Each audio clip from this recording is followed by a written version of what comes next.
Publikimi i fotografive ku disa policë të komunikacionit së bashku me një prift shfaqen duke bekuar automjete dhe objekte zyrtare policore brenda rrethit të Ministrisë së Punëve të Brendshme ka nxitur reagime të ashpra.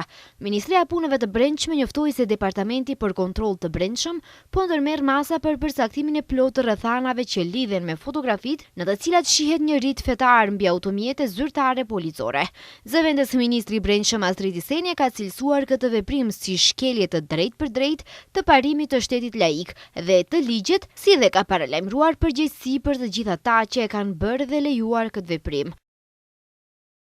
Policia është në shërbim të gjithë qytetarëve dhe nuk mund të veprojë me standarde të dyfishta. Përgjegjësi do të mbajë të gjithë ata që e kanë organizuar ose lejuar këtë veprim, ata që nuk e kanë penguar, si dhe personat që kanë mundësuar hyrjen e personit fetar në objektet e MPB-s.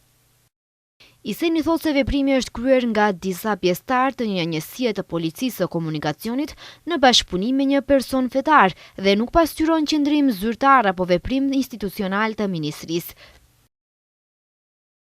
Spërkatja me ujë të shenjtë mbi automjete dhe objekte zyrtare nuk mund të konsiderohet akt privat fetar, por përbën përzierje të papranueshme të fesë me institucionet shtetërore.